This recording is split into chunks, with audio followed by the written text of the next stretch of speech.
Podcast. That was beautiful. I didn't even want to jump in on that because I was like just in awe.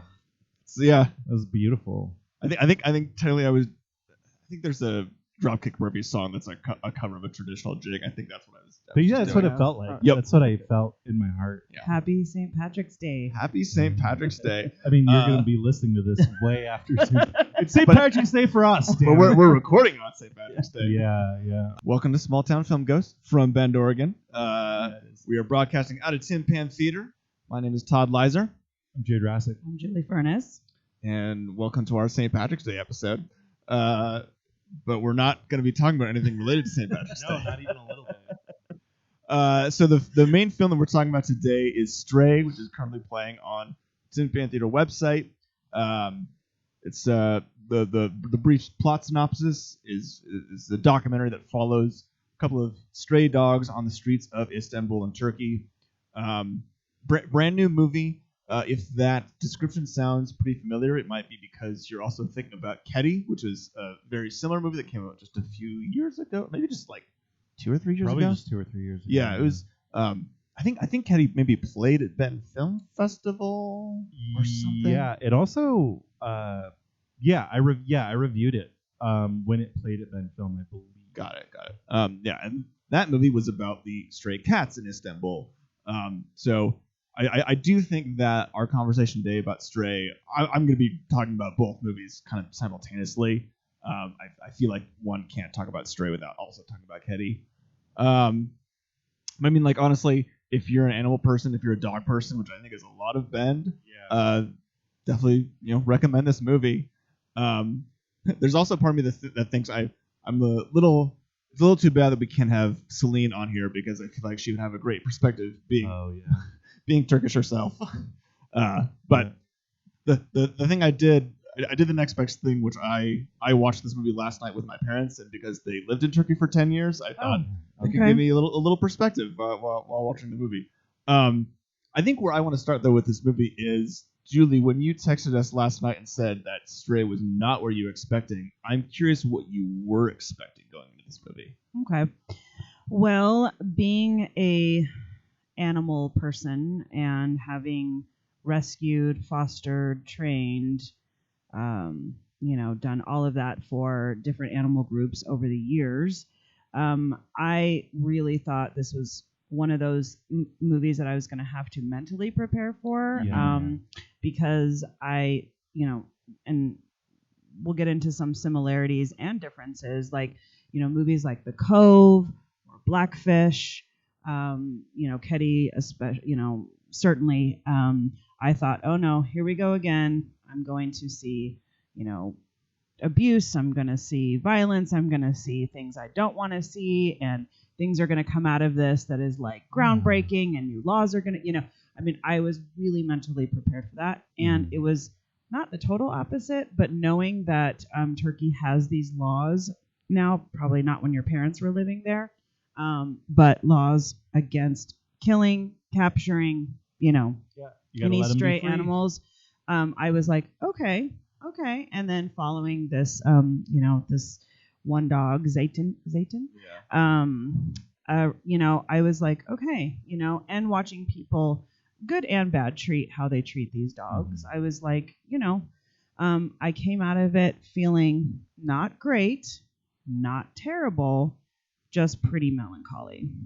Yeah, So. melancholy is the perfect word, because you're not watching like hardcore atrocities in the way that you do while watching Blackfish. Mm-hmm. But you are I was telling Todd when we were walking to get coffee that if I had, if I was the producer of Stray, if I had to create like a log line for it, it would be the story. I would put it as Stray is the story of several homeless teenage Syrian refugees and the dogs that take care of them. Mm-hmm. Because really, that's what the movie was. It was like you getting to see this, like it was all about comfort, and like you would see how these kids who kind of have nothing and they're addicted to puffing glue, the way how tightly they would hold the dogs, it was like you would see how much they got just from the connection of that. You know, and to me that's what made it so melancholy, was that you were like, shit, these dogs, they're kind of all they have, and they don't even really have the dogs. You know. I feel more sorry for those refugees than I do the dogs. Yeah, the dogs were way better taken care of than the refugees were. Absolutely. Yeah, the movie definitely has a very cinema verite, or like fly on the wall style of documentation. Because I will say that I think when I was going into this movie, because I did a back-to-back over the last few days. I watched Blackfish, then I watched Keddy, and then I watched Stray, and I definitely expected Stray to be along the lines of Keddy, and I think both films take this approach of observing these animals as they live out their lives in the streets of the city. And one of the main differences between Keddy was like, Keddy was a lot of examples of people talking to the camera and telling their stories about the way that they view the cats, the stray cats that just live their lives throughout Istanbul. Whereas Stray really focused on the dog's perspective, and you just sort of overheard conversations that people were having around these dogs, but people weren't talking to the camera, talking about their own perspectives of the dogs.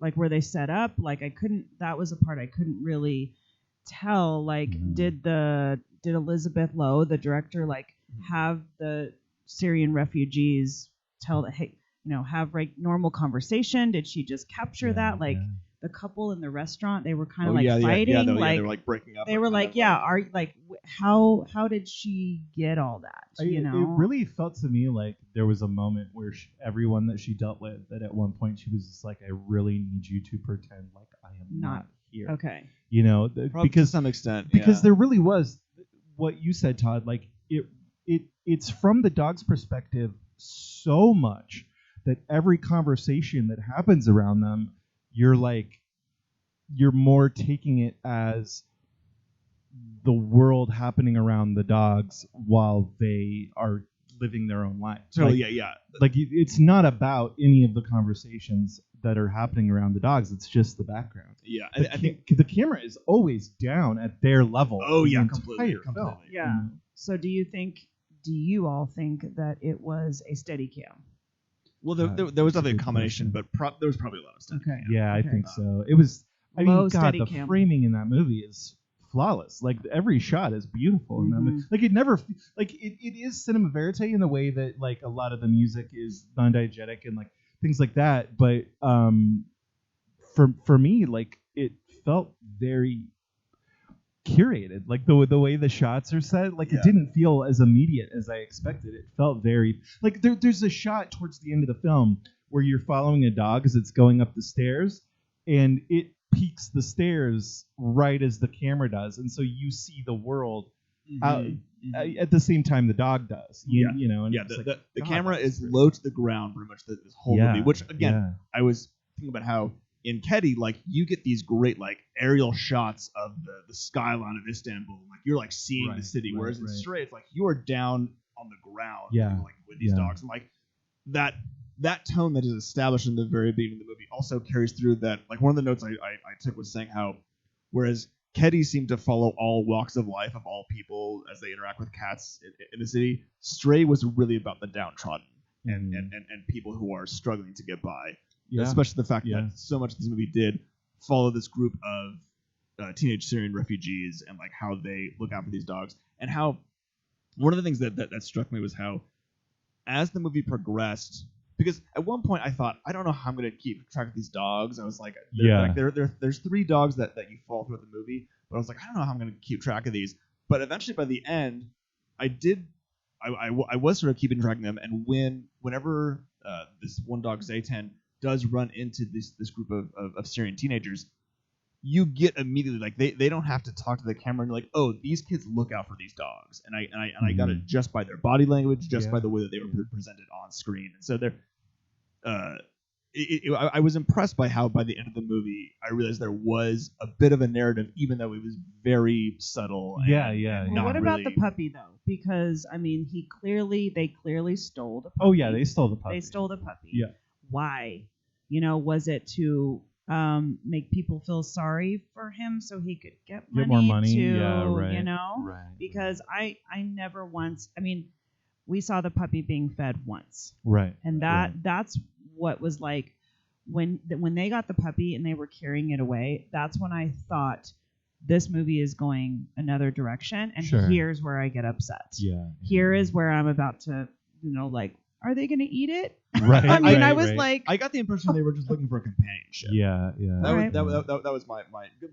But it is funny how that puppy, when we first get introduced to the puppy, we see the puppy as hanging around this apartment building where one of the guys living in this apartment just likes making food to feed these dogs that sit around. And so, like, this guy gets upset when he learns that the kids have taken the puppy away. Yep. Even, of course, again, it is, stray dogs, but people obviously build their own attachments to these dogs, even though they are strays. Well, and even the guy, even though he felt like the puppy was stolen from him, he didn't really try to get it back. Totally.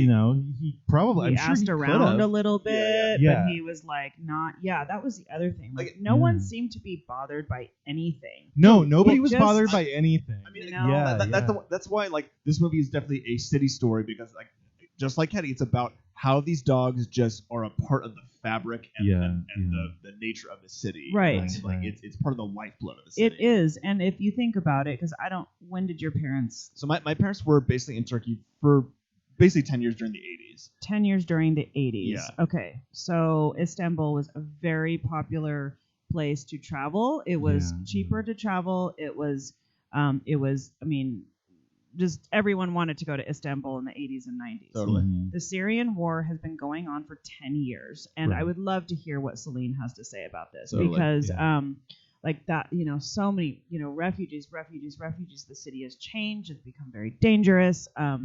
And lots of other things, but the fact that these animal laws have changed, because they used to kill thousands and thousands of stray animals. I mean, it's interesting how, again, I'm going to make this Ketty comparison. How in the beginning of Ketty, like the opening narration, it's people saying like almost like philosophical things of how like the cats are just a natural part of Istanbul, and like it's like there's one quote they say like the cats are aware of God's existence, whereas dogs think of humanity as gods. Whereas in the beginning of Stray, it starts out with this text that like tells you this plain info of the fact that for the last 100 years there have been so many stray dogs in Istanbul that the authorities have been trying to round them up, or just kill the dogs to get rid of them because they're so widespread. And then it's only in the last like 20 years that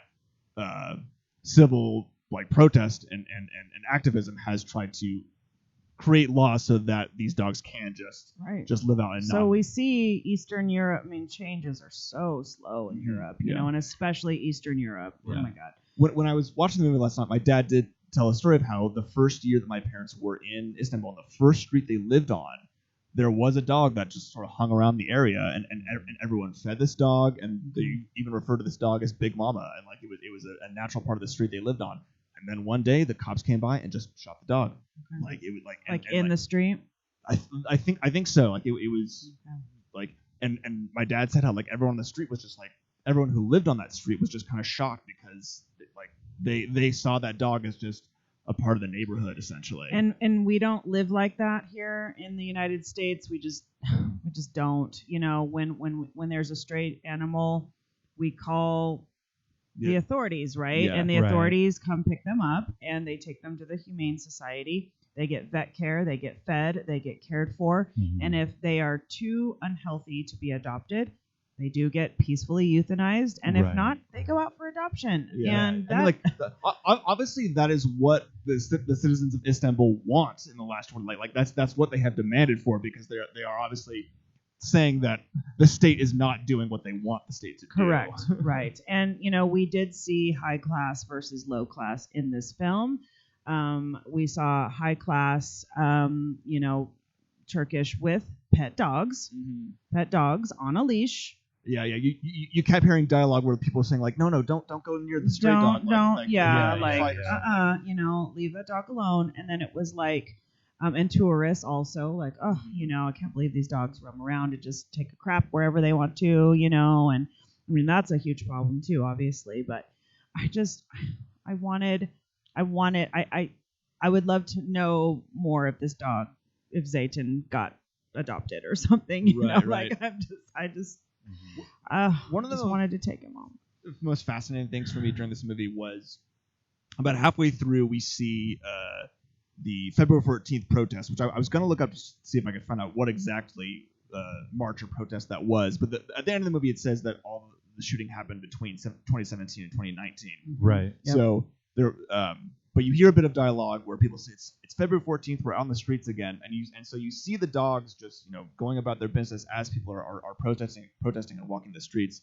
And the interesting thing is how, like, you see people really being attentive to the dogs and sort of enjoying their company, and then later you see shots of the cops and creating barricades and the state trying to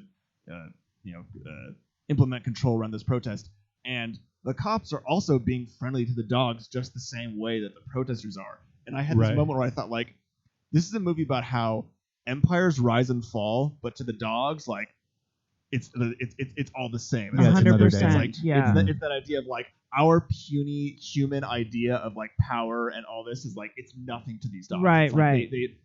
When they're all running towards the castle, and that one shot close to the end, like I was like, oh, what if they just all lived there, Yeah, and wouldn't like that be amazing? someone could just come feed them once in a while because they're so happy. They're so happy on the beach and wherever. But oh my gosh, I mean, like when they would just lay down close to traffic in the street, and stuff.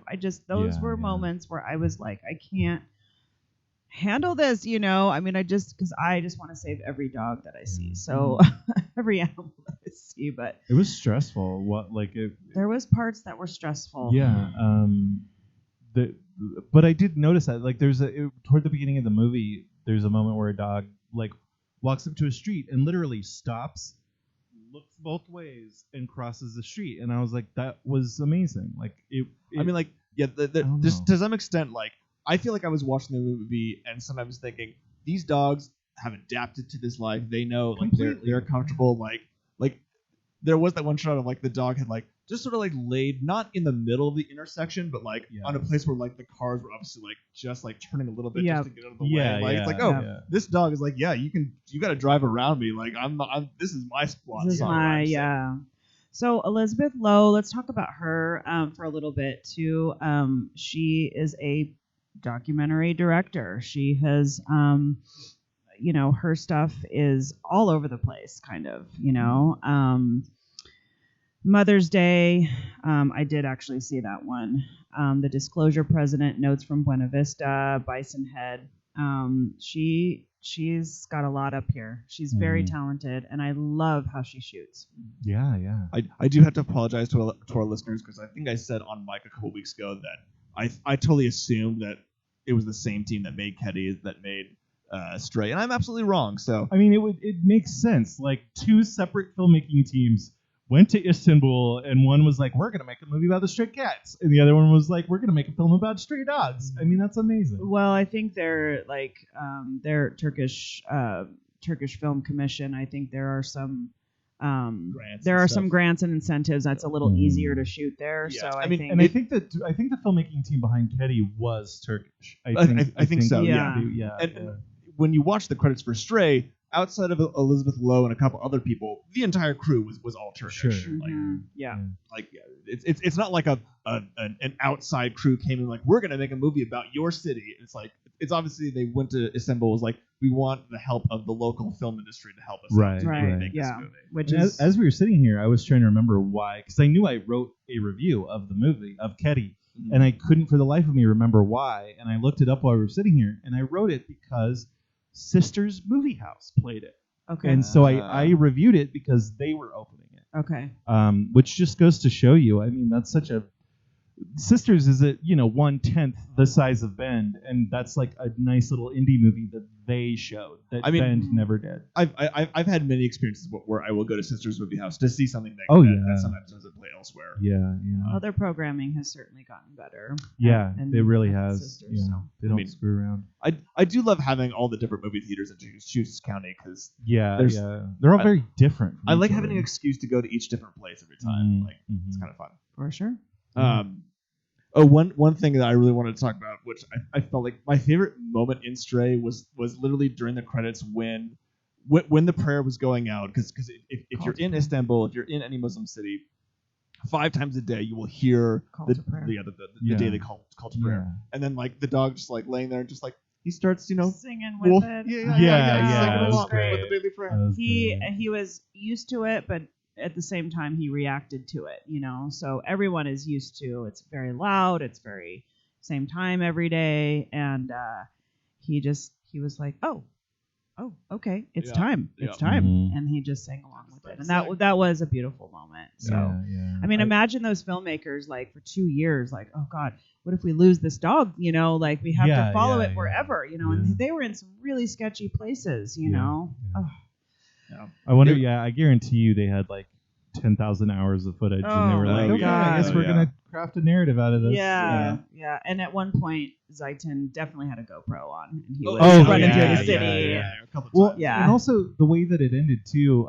Minor spoilers, because this isn't really a movie you can spoil. Yeah, it's more about the feeling. Like you go in to watch, like get the mood. But you're hanging out with the dog, and you're hanging out with the puppy, and you're hanging out with the kids, and then you see blue flashing lights, and then it cuts to a card saying, the kids all got arrested for sleeping on the street, and they took the puppy, and like that's kind of the last you hear about that. Mm-hmm. And I had a moment where I was like, that's really, really, really sad, and then I had another moment where I was like, is it though? Like could everyone end up being better off, like, because of this? I mean, probably not the refugees in a way. I'm sure they'll just get released in a day or two. They're not going to get held indefinitely for sleeping on the street. But like, I have a feeling like that puppy's probably going to end up healthier and safer. Maybe. I don't know. I don't know. The Syrian crisis is extremely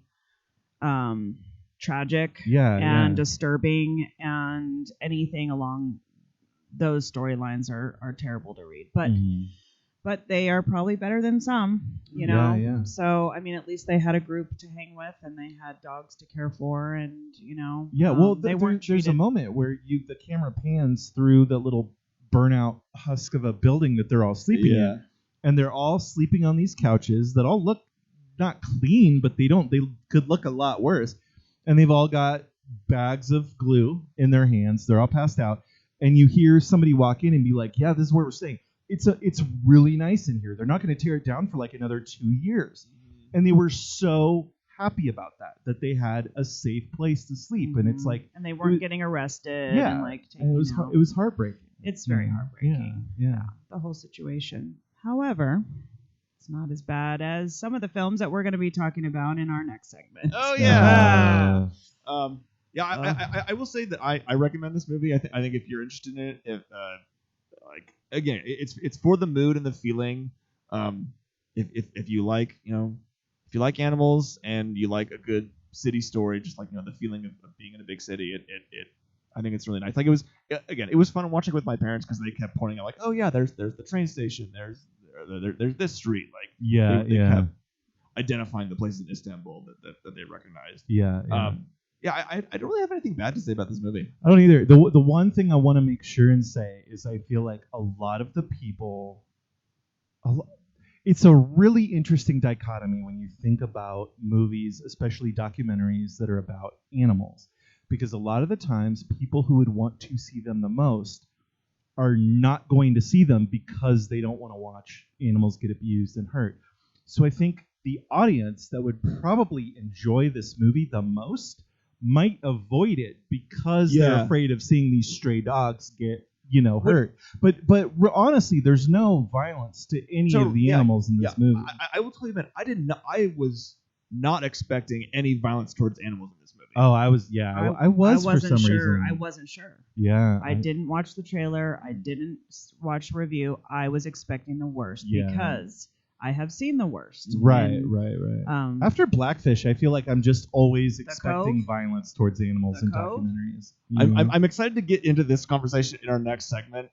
But yeah, I again, to me, Stray and Kedi, they're movies about how these animals and the humans that live in Istanbul, how it's all just like it's how the whole environment works together. Like it's sort of like an observation of how all the animals and how all the people, it's just one big natural habitat. Yeah, that's a beautiful way Absolutely. to put it.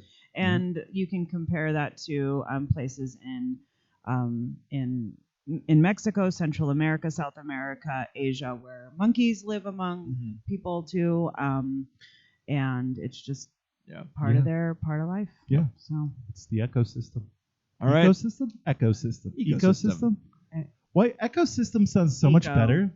It's eco. I like ecosystem. I'm gonna say it that way. All right, that was our discussion of Stray. I think we all generally recommend it. Absolutely. If you were afraid of watching this movie, don't be afraid of watching this movie. Nope. Yeah.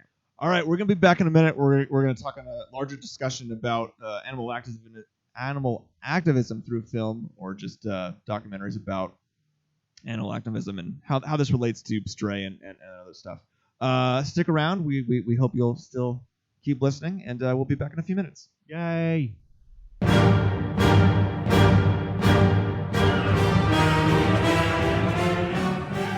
It's Todd here. Thanks for listening. I just want to do a real quick ad before we get back to the episode. So it's been 2 weeks since the last show, and we're probably going to be going to a bi-weekly schedule or every other week for our episodes. So look forward to that in the coming future. The last ski night in the alleyway will be Thursday, April 1st. After that, there will be a new outdoor alley movie series on Thursdays. Moving forward, that we will announce soon. The Tin Pan Theater will open back up inside for new movies on Friday, April 2nd, and we will be showing the Oscar-nominated short films. All the links and info will be in the description below. All right, thanks for listening. Back to the show. On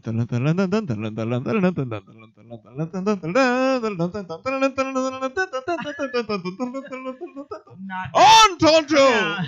Not very Irish. On podcast.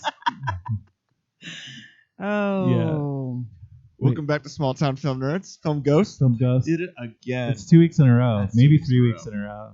Maybe 4 weeks in a row. I don't even know anymore. It's okay. Happy St. Patrick's Day. Yeah. A week later. Did you have a good St. Patrick's Day 2 weeks ago, everybody? We sure did. I'm about to. Mm-hmm. Oh, okay. Welcome back to the show. My name is Todd Leiser. Jared Rossick. I'm Julie Furness. And this, of course, is Small Town Film Ghost Yeah. from Bend, Oregon. Broadcasting. Smell. Fall Town Film Ghost. Fall Town Smilton farts. Oh boy, we're not even drinking yet. No, we're Jeez, not. what? Okay. We We're just had really too much not. coffee. Yeah. I would like to start that though. Can we like let's get a sponsor that's a brewery. Yeah, we're And working we're on like, it. look, if you pay us, we will get blackout drunk and talk about your beer. Do you hear that, Deschutes? Yeah, Do come you hear on. that? Come on, Mr. Fish. Let's do this. Let's do this. Oh, Or Boneyard could give us some of that sweet Deschutes money. Hey. Yeah. Yep. That sounds fun. Yeah. I want to do it.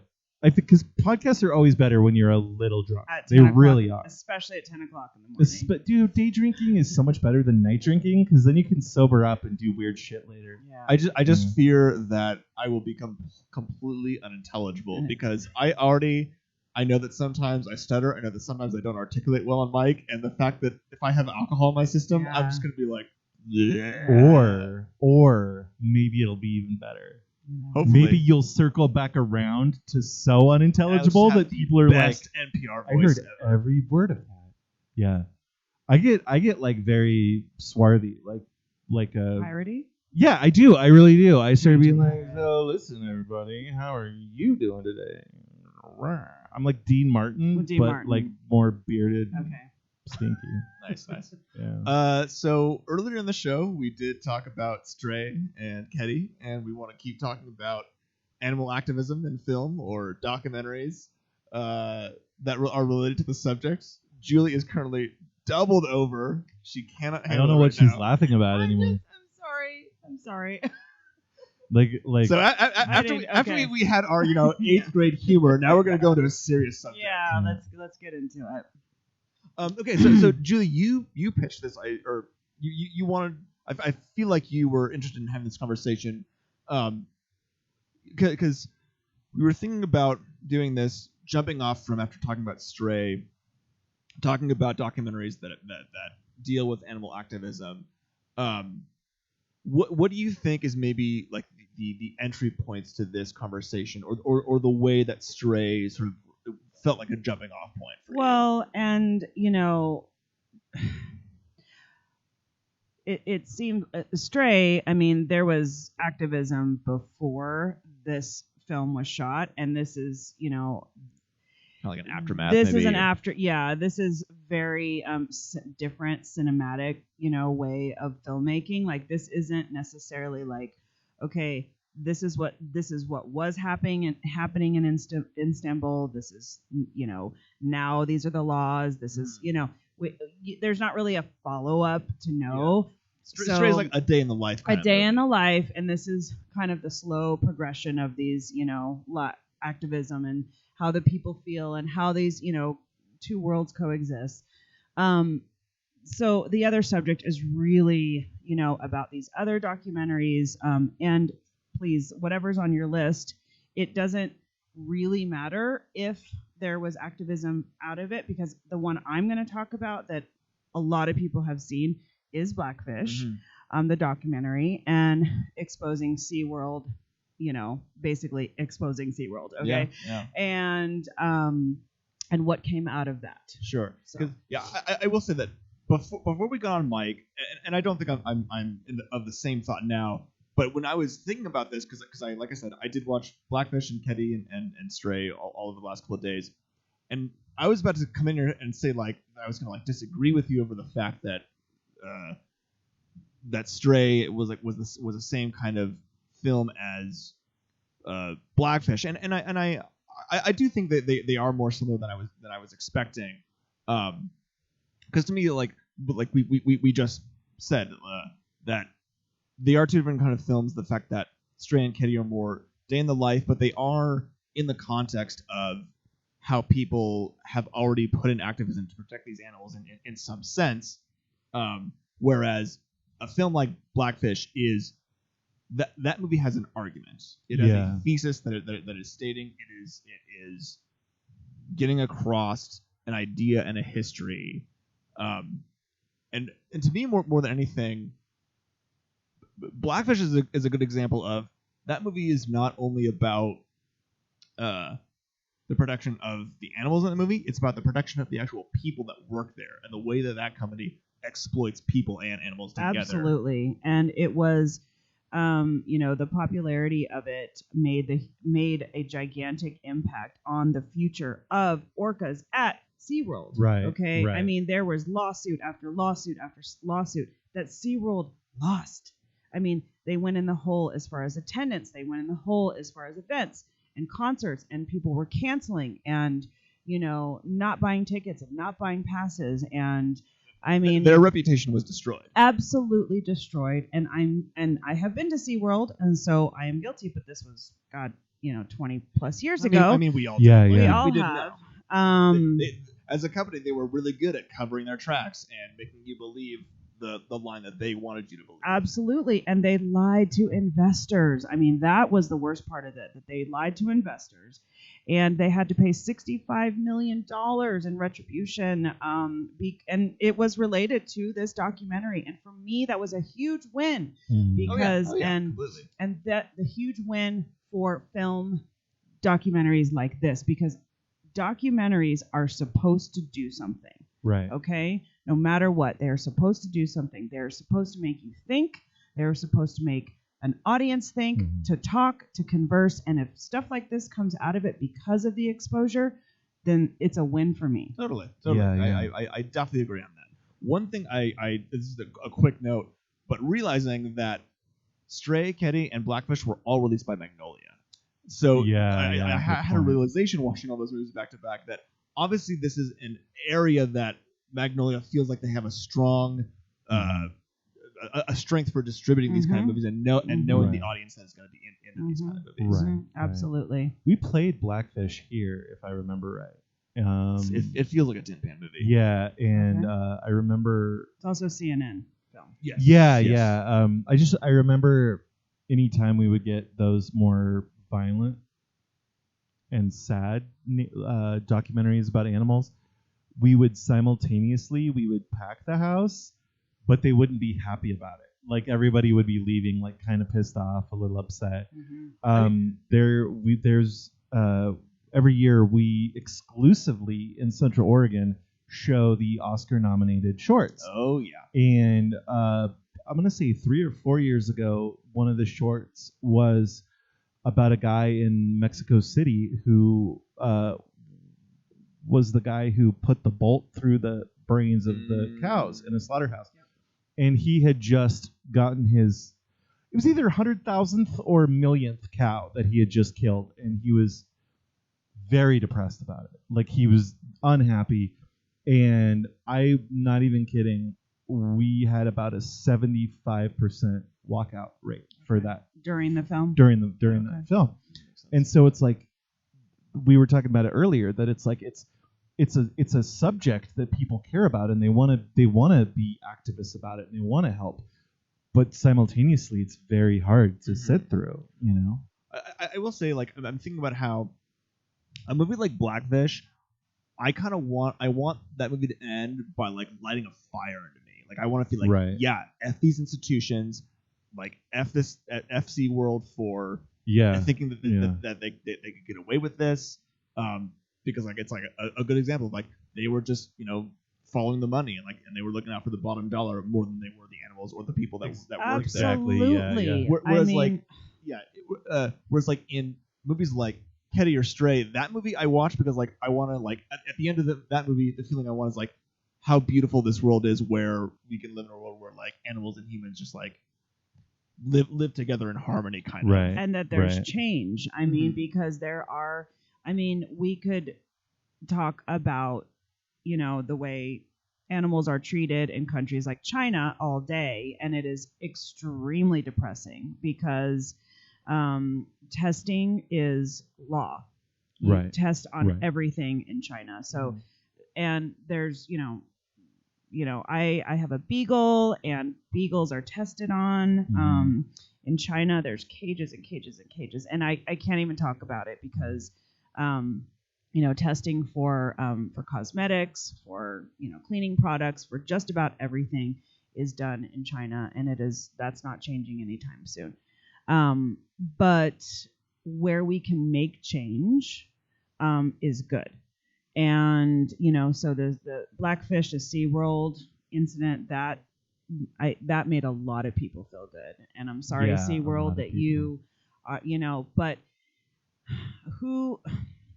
I don't know who thought it was a good idea to put orcas in captivity. I don't get it. Well, one thing I was thinking about when watching Blackfish was like, I feel like a cornerstone of animal activism through film is honestly Star Trek IV: The Voyage Home. Oh yeah, 100%. And Julie, I would say if you you don't need to watch anything else, but if you watch that movie, because literally that movie is about them saving the whales.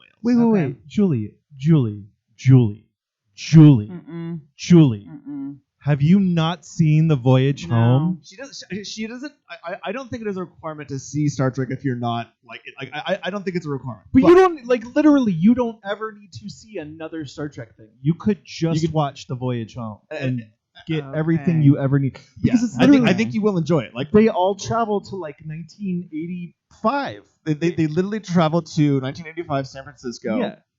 And save 2 humpback whales from captivity. It's literally about them saving whales. Back because there's a probe in the future that comes from deep space that tries to communicate with the whales, and in the future we've killed off all the whales, and so we don't know the language. Okay, got it. Okay, I guess I'll watch it. It's so cute because it's like it's the goofiest movie, but it's the mid '80s trying to act like they know what the future looks like, while simultaneously trying to bring the future into the mid 80s. And it's just, it's beautiful. But some of the context of that movie is that I know that Leonard Nimoy, who played Spock, directed that movie and co-wrote the script, I'm pretty sure. but I know I've read interviews with him where like he went into the production of it because he was not like he got really burnt out on Star Trek. He didn't like making them at that point, and so the only way he would do it was if he got complete control. Got it. I didn't know that. And so he went into Voyage Home saying like, I want to write an environmentalist movie. I'm specifically going to make a movie, and so like they made that movie knowing like we're going to make it about saving the whales and how we're basically going to make a movie that indicts whaling and whale capture. Okay. And so at the beginning of Blackfish, watching those stories about how like those guys were looking back and how awful they felt because they were being employed to capture whales back in the 80s. I was like, oh yeah, this is right when Star Trek 4 came out. Okay. So like it's about that time period where there were lax laws that like didn't protect wild animals enough so that like people were just searching for what made them money. Yeah. And even still, I mean, if you look up orcas in captivity, there are still some around the world, and they can't be released. So unfortunately, but it has very much slowed down. The other film we need to mention is, of course, The Cove. Yeah.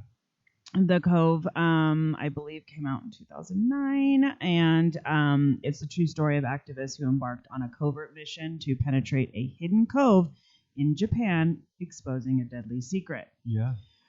The deadly secret? Dolphin Slaughter. 2009. Winner for Best Documentary of 2009. They uncover a horrible annual tradition of unparalleled cruelty, and the cruelty being, I'm sorry to ruin it for some people, but this is the cutting of the fins. I will say, because like I admit I haven't seen The Cove, but I am much like when Blackfish came out. I very much remember the way that after The Cove came out, everyone was aware of like, oh yeah, this is effed up, and yeah, like there was very active cultural like seething over this. Yeah. I remember there was a South Park episode came out where like they specifically referenced The Cove, and I think that was around the same time. I think there was like a Discovery Channel show where like it followed like a group of activists who would basically like be on their own boat where they would chase around people who were. Oh, it's called Whale Wars. Yeah, Whale Wars. Whale Wars, which is great. It's a really good quote unquote reality show. And they harass the Japanese whalers. And so some of the statistics just coming out of that, and then Jared will shoot it over to you because I think you have one you wanted to mention. Just one. Since The Cove's release in 2009, the number of Japanese school children eating mercury-laced dolphin meat after The Cove exposed this practice, 0. Nice. Number of major film awards garnered by The Cove in 2009 and 2010, 75. Wow. Number of individuals that have contacted Japanese authorities after watching The Cove, 1.3 million people. That's insane. Okay. So that is the definition of making an impact. Absolutely. So these two films are exactly what I'm talking about.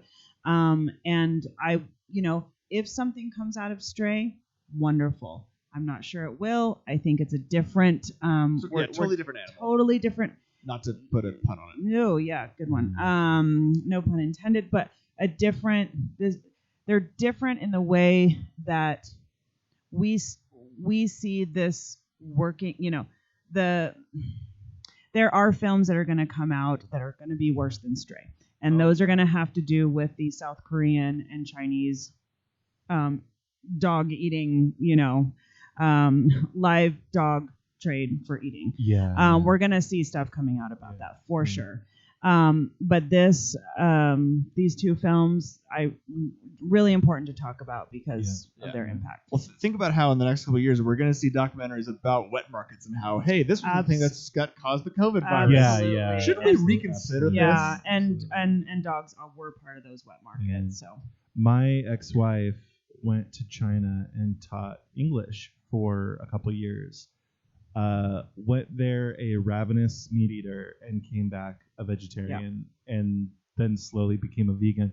Never touched meat again after going to China. Yeah. I will say that while I do not consider myself a vegetarian, I have so many good friends who are vegetarians, and I remember realizing in college that all my friends who were vegetarians were the same ones who made me realize that like I was a feminist and that being a feminist is like the only right way to think, basically. Yeah, so it's like yeah. I appreciate all my friends who are vegetarians, and even though I haven't fully gone that far, it did lead me to becoming a feminist, so Nice. I do appreciate that. You're halfway there. Yeah, I You're mean, halfway I would say it's 50-50 on why people become vegetarians and vegans, Yeah, and a lot yeah. of it is the animal activism, Absolutely. and a lot of it is because, people have just gotten sick after eating meat, or, it just didn't. I will say, me getting in my older years, I'm enjoying the vegetarianism much more lately than I am meat. Yeah. So Yeah. anyway, what about you, Jared? Is there a film that you wanted to talk about? Yeah, one thing I wanted to say is the first time I was ever aware of the fact that a documentary could change not only the way the viewer thought, but the world around it was I became really obsessed with the documentary Paradise Lost in the mid 90s into the late 90s. Okay. Which is about the 3 teenagers who are arrested for murdering the 3 children in the Robin Hood Hills of West Memphis, Arkansas. Yep. I watched that documentary and I instantly felt like they were innocent, and to the point where I was writing to them in prison. And it took another 20 plus years for them to get out of prison. But those documentaries are what brought people there to keep fighting to get them out of prison, and so for me, documentaries just hit me different than any other kind of movie, because Paradise Lost, especially the second one and the third one, when it looked like they weren't going to ever get out of prison, it really kind of shaped my brain.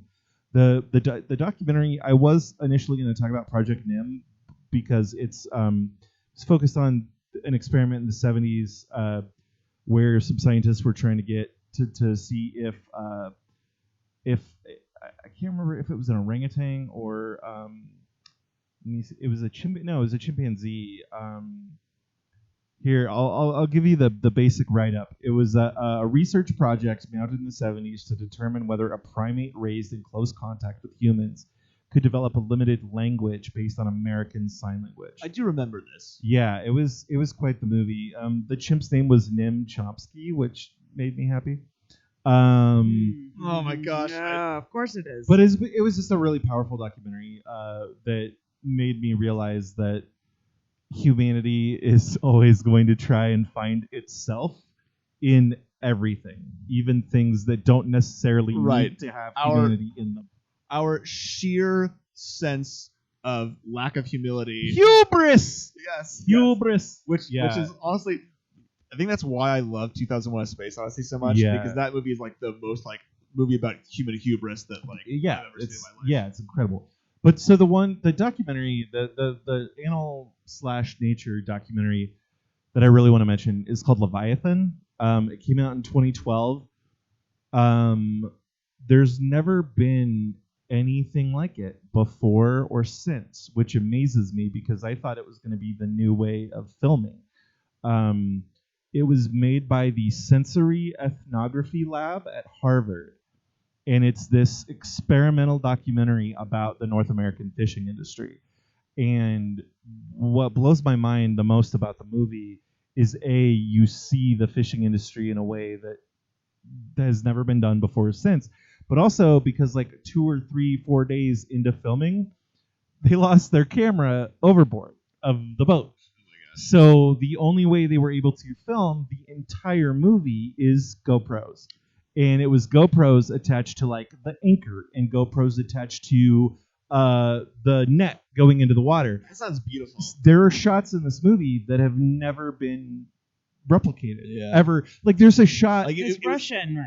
Yeah. It's 2 Russian filmmakers. Yeah.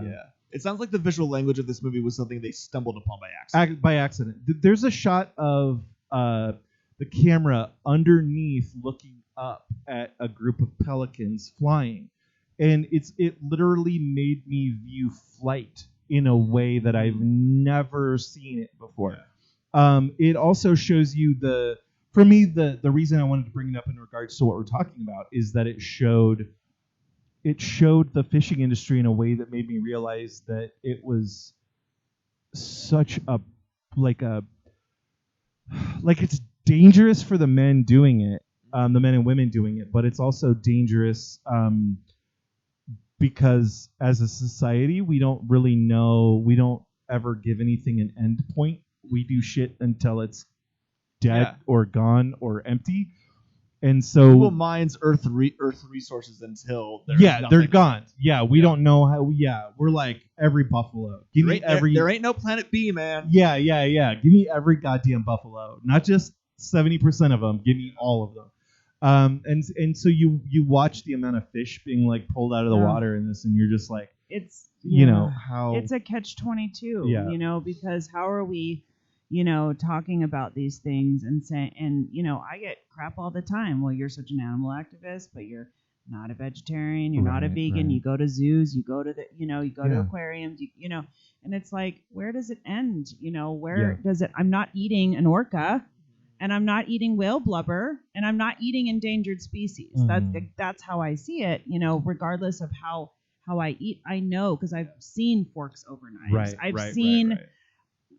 I have seen. I mean, really, I think one of my favorite documentaries that came out in the last couple of years was the one that Natalie Portman produced and narrated. Can't remember the name of it now. Yeah, neither.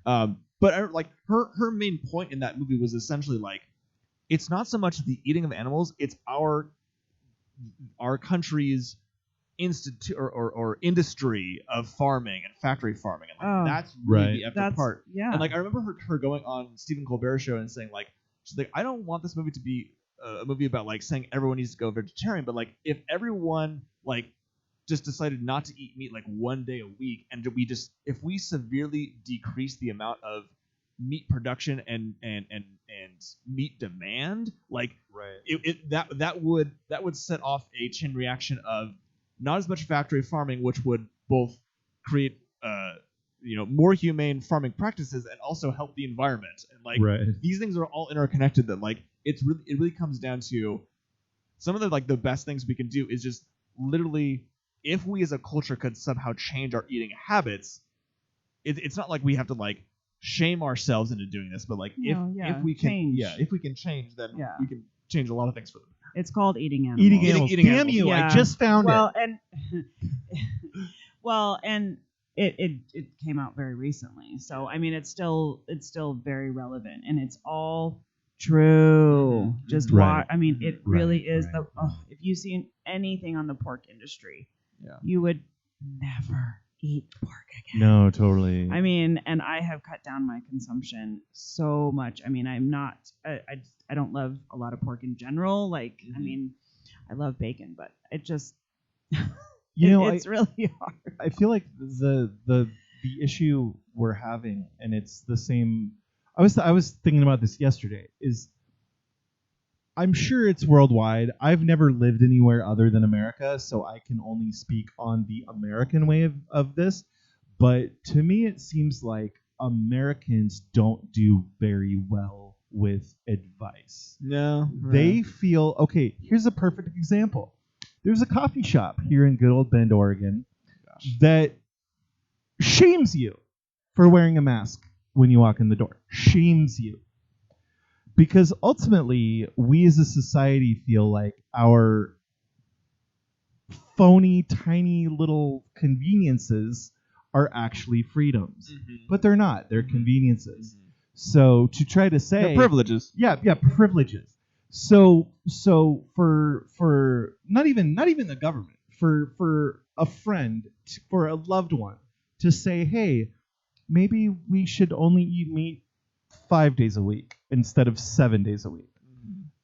I feel like the American response to that is F you. Yeah, 100%. Tell me when I can eat. Yeah, what? get your goddamn mitts off my freedom. And it's like, if everything is some infringement of your freedom, then you're never gonna grow. You're never gonna change. You're just gonna be an angry person dying alone. And let's just face it, and thank all filmmakers who make these documentaries and who shed light on these issues. And because I certainly am not out there doing it, but I am doing my little part, you're doing your little part, and there's going to be the extremes, and there's going to be those of us who, are just do what we do, and so let's appreciate that. Well, and they're making those movies that they know everyone's not going to like, that they're going to enrage people over. Exactly. And they still do it anyway. Yeah, by taking a stance, that you're going to have detractors. 100%. Sure. Any stance you take, there's somebody who will argue with it just to be devil's advocate at the very least. Right. And there's animals, there's government, there's, this is what documentaries are about. And I appreciate all of them. They're not easy to watch. And, you really have to be in a certain mindset. And it's even harder sometimes in a theater when you are forced to, working, sometimes. And, you do, but it's important. And Tin Pan will always put these out. We will always be showing what's important. And some people will like them and some people won't. A good art house theater is the one that shows the most transgressive cinema. Absolutely. Movies that you're not going to pack the house with every night. Not all the time. But the people that are in there are going to feel something when they leave. Yep. Gotta make an effort. Yep. I think that was a pretty good episode. Yeah. Yeah. I want a cookie. It made me do you want a cheeseburger with bacon on it? I really do. And so some bad. whale blubber. I want it so bad. Just as long as you have that cheeseburger, once every now and then. Yeah, once every now and then. Yeah. Well, every other day. Yeah, exactly. Well, thanks for listening, everybody. We really appreciate it. We love you. Go see Stray. It's a good movie. Yeah, it is. Yeah. It is. Please support and us. There's also, just to throw it out there, there's also another really good movie that we have up on the site right now called Twilight's Kiss that is about two elderly Japanese men. Two elderly Chinese men who are both married and in heterosexual relationships that they kind of fall in love with each other. Okay. Yeah, and it's very beautiful. I watched it last night and it hit me right in the sweet spot. Yeah. All right. Thanks everybody. This show is a production of BendFilm and Tin Pan Theater. Yes, it is. Recorded right here out of Tin Pan in Bend, Oregon. It is created and hosted by the three of us. Sure is. And also, this show would not be possible without Sam, our editor, sound engineer, audio person in general. What's your title, Sam? Yeah, what's your title, Sam? Jack of all trades. Master of all. Yeah, master of none. Yeah. Thanks, everybody. We really appreciate it. My name's Todd Leiser. I'm Jared Rassick. I'm Julie Furness. Thanks, everybody. Stay sexy.